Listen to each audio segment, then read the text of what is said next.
Mix TV presents the Southeast Tennessee Sports Show, presented by Check Into Cash, your one-stop money shop. Also by Hardee's. Hardee's tastes like America. Now it's time for your local sports highlights and interviews with your host, Ryan Lovelace. Welcome back to the Southeast Tennessee Sports Show, presented by Check Into Cash and Hardee's. I'm your host, Ryan Lovelace. We took a little break last week for Thanksgiving, so I hope all of you guys had a great Thanksgiving. But as for us, we are diving right back into high school sports in our area. We still have two teams that are playing football as of right now, McCallie and South Pittsburgh. McCallie played in the state championship yesterday, and South Pittsburgh will play today at 3 p.m. But as for that, it's basketball season now. Basketball region play and district play starts tonight, so we're excited about that. Cleveland-Bradley basketball is also tonight. You can listen to that on Mix 104.1. Not a lot of basketball was played over the Thanksgiving holiday, but there were still a few games that we're going to look at in our Hardee Scoreboard update. First, I mentioned McCallie. They played the big football game, D2 3A state championship versus Montgomery Bell, and McCallie wins by 3 touchdowns, completing their undefeated season and winning their 4th straight state championship. And then moving on to men's basketball, we got a lot of that in the next couple of months. McMinn County plays a good one against their rival Meigs County. They win by 2. That is a big win for this McMinn County team. Moving on, Walker Valley's boys team got off to a good start against Coffee County. They ended up winning by 10, held on late in that game. And Ooltewah played a very close one against East Ridge. They win by 1 point in a crazy game. Moving on to women's basketball, Walker Valley, they came into this game 6-0. They face a very good Coffee County team. They end up falling to 6-1. Still a very hot start for Walker Valley. We're going to hear more from their coach coming up a little bit later. And we talked about this McMinn County Meigs game. The guys' game produced a 2-point victory for McMinn County. The women's game produced a 1-point loss for McMinn County. Meigs County, they're rebuilding this year, but they are looking to be back to where they were last year. Meanwhile, in a little tournament at Bradley Central, Cleveland played off against University High. Cleveland held University High to only 3 points in that game, winning by a margin of 56 points. This was University High's first game they've ever played. Cleveland also faced off against East Hamilton for the second time this year, and they beat them by 34. Cleveland remains undefeated on the year. And then the final 2 games of this tournament, Bradley faced off against those 2 teams. Bradley beat East Hamilton by 50, and they beat University High by 73 points. So both Bradley and Cleveland with impressive women's basketball performances in this tournament, and both of those teams are undefeated coming into tonight's game. Looking at some other games on our schedule, just an exciting week of high school basketball. Obviously, I mentioned it, Bradley, Cleveland, girls and guys, that's tonight. Also Walker and McMinn, East Hamilton at Hickson, Ray County versus Howard, and TCPS at Tellico Plains. A lot of early district matchups for some of these schools before the Christmas break, and then after Christmas it is strictly district play. Moving on the 6th, McMinn County will face Tyner, Ooltewah will host Chattanooga Central. And then on the 7th, next Tuesday, Cleveland will host Ray County. Bradley will travel to Howard. Polk will travel to Tyner. Silverdale will travel to CCS. And TCPS will travel to Copper Basin. But obviously, the big one here in Bradley County is Cleveland at Bradley. Tonight, the rivalry.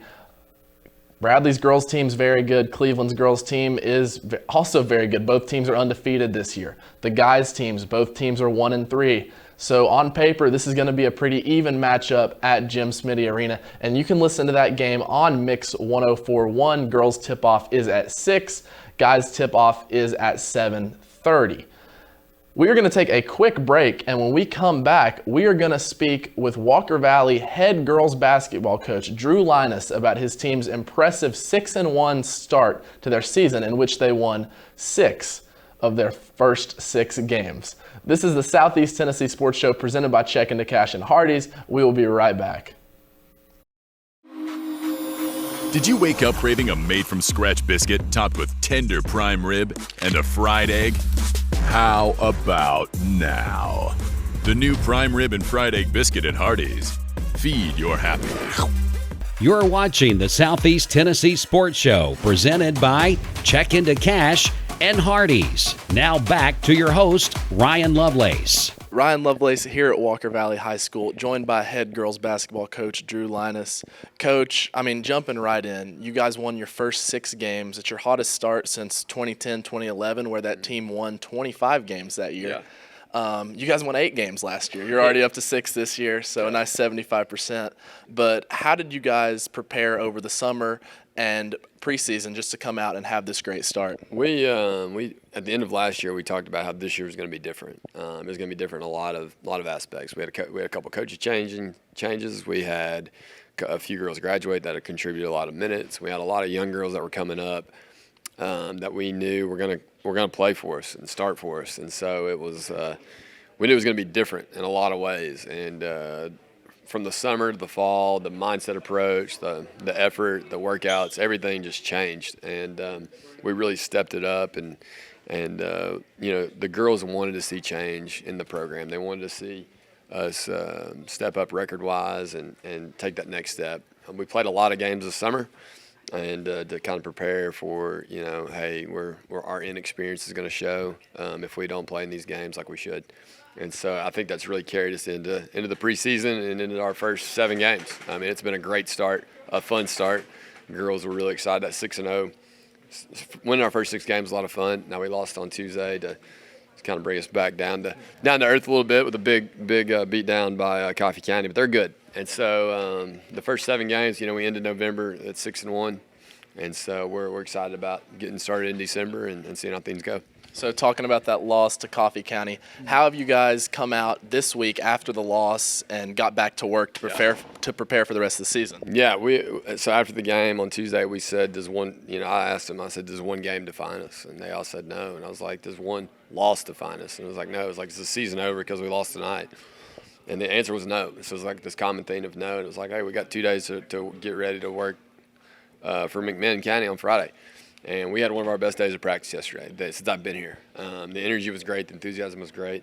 Because we said, hey, we're just moving on. And we can't look back on November and say, like, oh, man, we did so many great things in November. That's in the past. So we got to focus on the next 10 games that are in front of us in December. 10 games is a lot of games in December. But it's like, hey, it's a new month. It's a new week. It's a new day. And so it's a new opportunity on Friday. So we're just taking things one game at a time. And the girls are excited because it's our first district game. We're back at home. I feel like we always play better at home. The girls are more comfortable, and so it makes things a whole lot easier. On our end, just to kind of relax a little bit and say, like, hey, we're not going to be on the road for an hour or 2 hours to on a drive of anything like that. So, we're excited about getting things started on Friday. So talking more about this team, you have 2 seniors that have played all 4 years of their high school career for this Walker Valley team. How important and how just pivotal have these girls been for this team, not just this year but throughout their career here? Yeah, for sure. Both seniors are great girls. Casey Davis started as a freshman. That was my last year before I came up here. And so I've had the privilege of coaching both her and Marissa Patel for the last 3 years. And it's good to for them to see things grow for the last 3 years, because it's like when we came in, they were sophomores or they were going into their sophomore year, so it was going to be different for them. It was an exciting time, and to see them grow into their position, see them grow as individuals. They do a great job for us, and Marissa. Casey came back from her injury. Tuesday night was her first game back, and Marissa started each game for us this year and has shot the ball extremely well.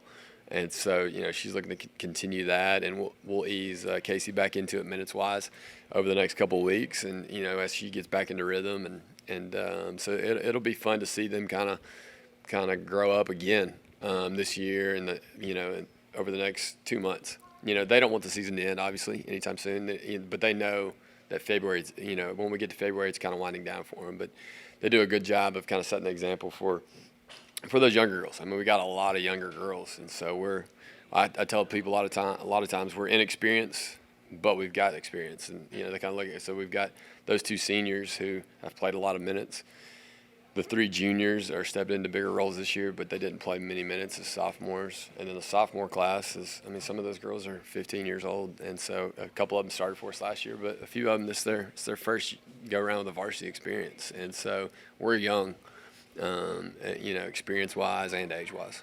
So obviously with a young team, it's great to see success this year. But how good can this group of underclassmen and juniors be in the years to come? I really feel that the next, like this year is going to be fun. Like this year, we're going to make the improvements record-wise. I mean, we're well on track for that. I think we're going to beat some teams that maybe we haven't beaten in the past. We're really going to make our step forward, and we want to make it back to the region tournament this year. But I feel like the next 2 years can even be even better. As this class graduates, and next year the sophomores are juniors, and the juniors become seniors, and that freshman class steps up. It's going to be another young group, but it's like, hey, this young group that's young this year will be juniors next year. And so that makes it exciting for the future. And then by the time their senior year rolls around, that class is going to be fun. And, I mean, it already is fun, but it's going to be even better to see how they've kind of grown up, and, they kind of set the tone for the last – by the time they're seniors, they've set the tone for the last 4 years. And so we've been really excited about year 3, but we're excited about years 4 and 5 as well. So. Yeah, so lastly, real quick, you're a pretty up-tempo guy. How do you think that plays into building a great team culture? Yeah, I try my best to be energetic and positive every day. I feel like if I'm not bringing the energy at practice or in games, like the girls will kind of feed off that, and it won't be as enjoyable for them. It won't be as it won't be as upbeat. It won't be as positive. So I'm Johnny Positive all the time. I tell people a lot of times I feel like I'm the ultimate players coach. I want the girls to love playing for me, but I also want them to enjoy the experience. And so with me and one of my assistant coaches, Caden Ricketts, we always say you got to bring the juice. And so if you're useless, if you're juiceless, you're useless. So if you're going to bring the juice, you're going to do some really good things. And so we try to bring that energy at practice and in games, and I get a little bit carried away, a little chaotic at times, but I feel like, energy kind of pours into them as well. Yeah. Well, this has been the head girls basketball coach here at Walker Valley High School. Now we're going to send it back to the station. Coach Linus and his Lady Mustangs will look to get off on the right foot against their first district foe of the year, McMinn County. That game will also be tonight. The girls' tip-off will be at 6, followed by the guys at 7:30. As for us, we have a lot of exciting basketball games coming up this week with the opening of district play, and I'm excited to talk about it next Friday, so be sure to tune in. This has been the Southeast Tennessee Sports Show presented by Check Into Cash and Hardee's. I'm your host, Ryan Lovelace. We will see you next week.